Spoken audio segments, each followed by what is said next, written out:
校長、各位老師、各位同學，早晨！我係5C班黃欣妮。我係5C班嘅蘇樂怡。我係5D班薛敬如。我係6C班嘅陳永森。我哋係高中選修中國歷史嘅同學，啱啱參加咗理大全港中國歷史論文比賽，並奪得理大青年史學獎殿軍。好多同學，包括以前嘅我哋，都有個迷思，覺得中史科好沉悶，只係背書。但喺參加比賽嘅過程中，徹底改變咗我哋對讀中史嘅睇法。我哋發現研究歷史嘅關鍵並非背誦，而係正如學校本年嘅主題，回應咗 SMART 呢5個元素。我哋做論文遇到嘅第一個困難，其實就係訂立題目，揾到研究嘅動機。今年比賽主題係海上看歷史，多元的中國與世界，承接課程中所學到嘅晚清時期。從一般嘅印象中，列強自鴉片戰爭入侵中國以嚟，向中國輸出西方文化，而晚清醫療史就係西醫東漸。劉老師協助我哋揾到嗰個時期嘅研究，發現以上海為中心嘅海關檢疫史並非單向輸入，而係一個動態嘅中西交流。呢種以學術研究打破教科書刻板印象嘅挑戰，激發咗我哋嘅好奇心，使到我哋想研究一個教科書上冇嘅課題。研究晚清沿岸嘅中西醫雙向交流，打破西醫東漸嘅固有觀念。當然，只有動力其實遠遠唔夠，寫論文仲要訂立確切嘅論文題目同埋對象，而具體靈感就嚟自 relation。回憶過去幾年，我哋都親身經歷咗全球疫情，我哋都思考過公共衛生，甚至喺中醫同西醫之間作出過選擇。呢份共同嘅經歷令我哋產生咗一種強烈嘅好奇。到底呢兩種醫療體系係乜嘢時候喺中國嘅國門上面相遇、碰撞，甚至融合嘅呢？做完資料搜集之後，就發現咗海關醫官呢個關鍵嘅群體，向上同埋上海呢個中西交匯嘅地區，於是就以國門衛檢、清代海關醫官在中國通商口岸檢疫制度的創建與中西互構，以上海為中心為題，撰寫論文。有咗動機同聯繫，就引申到 autonomy， 亦都即係自主。喺研究嘅過程當中，我哋必須自主揾出構題嘅資料，去形成證據鏈、深化論點。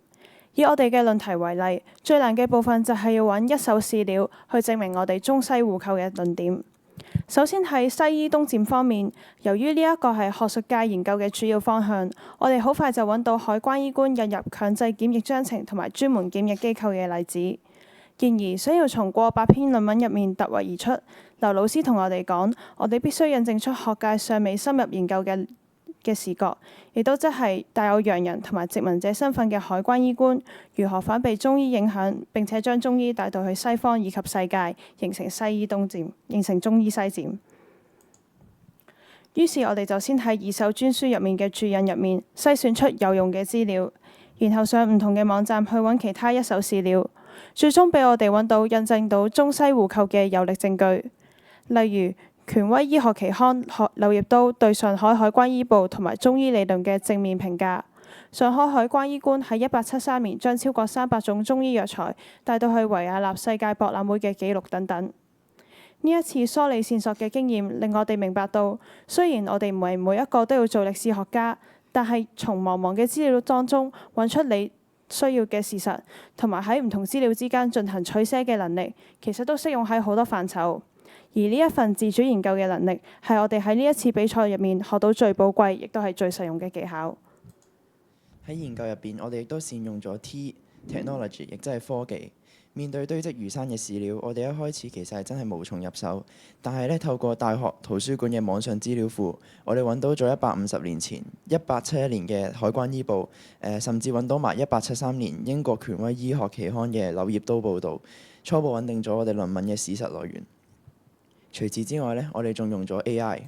我哋嘅論文需要喺幾十期語言不一嘅海關醫部入邊揾出所有海關醫官採納中醫療法嘅例子。如果用人手嘅話，可能要嘥幾個月嘅時間。所以呢，我哋先揾到相關嘅學術期刊，然後再俾 AI 揾到喺入邊揾到唔同嘅例子，例如宜昌醫官用乾柿子去治療便秘啦，去引證咗海關醫官採納中醫藥食同源嘅理論；而江蘇嘅麥克林醫官亦都採納咗中醫以熱發汗嘅理論去治療發燒，顛覆咗西醫純粹降溫嘅思維，令到我哋嘅論點有充足嘅理據，更加有說服力。所以呢 AI 確實可以令我哋中國歷史科嘅學習變得更加有效率，亦都更加有趣。最後係 S share， 我哋認為學習嘅喜悅同埋滿足感，不單只係為咗分數，而係能夠探知更深層嘅知識同埋事實，並同身邊嘅人分享我哋嘅得着。中西互扣嘅發現，打破教科書西方影響東方嘅單向史觀，更使到我哋從唔同嘅視角了解事件嘅真相。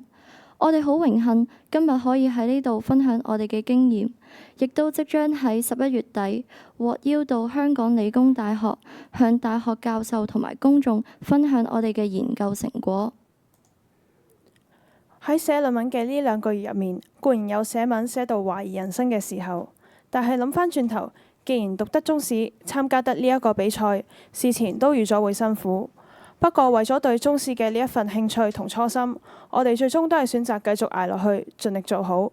呢一次嘅經驗令我哋發現，學習嘅動機可以有好多，可以係想增廣見聞，可以係想打磨履歷，可以係為咗團伙，亦都可以係單純好奇。但係只要個出發點係真心，自己唔中途放棄，之前嘅付出都係值得嘅。總括而言，參加呢一次比賽，我哋因為發掘真相而收穫到前所未有嘅滿足感。另外，呢一套 SMART 嘅學習法，令我哋唔單止喺應對 DSE 嘅時候更加有信心，仲令到我哋可以真正地透過研究去理解同埋應用知識，並且磨練到我哋嘅意志。我哋亦都感謝劉老師喺過程中嘅指導，希望各位同學喺追求成績進步嘅同時，亦都可以喺學習中揾到呢一份探索嘅樂趣。